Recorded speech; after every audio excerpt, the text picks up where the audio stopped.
Hello friends, welcome to my channel Godavari రుచులు. ఈరోజు బీరకాయ బంగాళదుంప పాలుపోసిన కూర ప్రిపేర్ చేసుకుందామండి. దీనికి కావాల్సిన పదార్థాలు, తయారీ విధానం చూద్దాం. బీరకాయ ముక్కలు, ఉల్లిపాయ ముక్కలు, పచ్చిమిరకాయ ముక్కలు, బంగాళదుంప ముక్కలు ఇక్కడ వాటర్లో కట్ చేసుకోవాలండి. స్టవ్ వెలిగించి కడాయి పెట్టుకుని 2 టేబుల్ స్పూన్ ఆయిల్ వేసుకోవాలి. ఆయిల్ వేడెక్కాక ఉల్లిపాయ ముక్కలు, పచ్చిమిరకాయ ముక్కలు వేసుకోవాలి.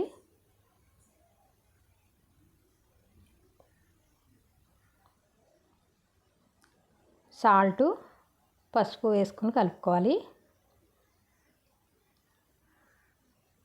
బంగాళదుంప ముక్కలను కూడా వేసేసుకోవాలండి. మనకి బీరకాయ ఫాస్ట్గా మగ్గుద్ది, బంగాళదుంప మగ్గడానికి టైం పడుతుంది కదా. ఉల్లిపాయ ముక్కలతో పాటు మగ్గనిస్తే కూర ఫాస్ట్గా అవుద్ది. ఉల్లిపాయ ముక్కలు, బంగాళదుంప ముక్కలు కలిపేసుకుని మూత పెట్టుకోవాలి 5 మినిట్స్. ఇక చూడండి, బంగాళదుంప ముక్కలు చక్కగా మగ్గాయి.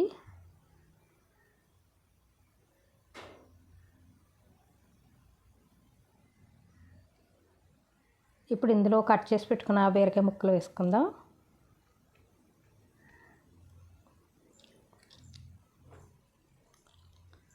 బీరకాయ ముక్కలు, బంగాళదుంప ముక్కలు అన్నీ బాగా కలిసేలా కలుపుకోవాలి.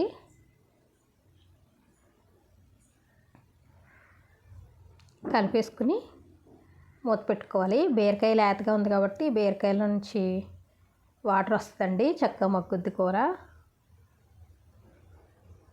చూడండి, బీరకాయ ముక్కలు కూడా మగ్గినాయి.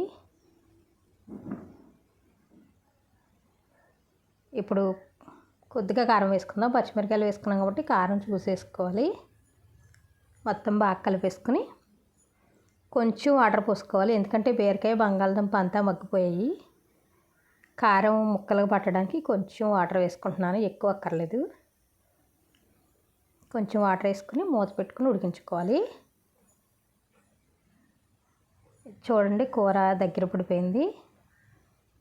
ఇప్పుడు ఇందులో పాలు పోసుకుందాం.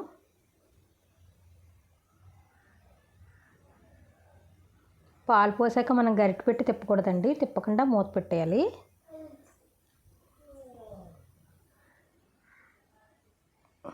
ఇదిగో చూడండి, మన కూర రెడీ అయిపోయింది.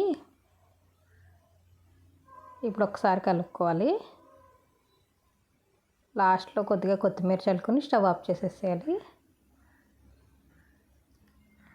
కూర టేస్ట్ మాత్రం చాలా బాగా వచ్చిందండి.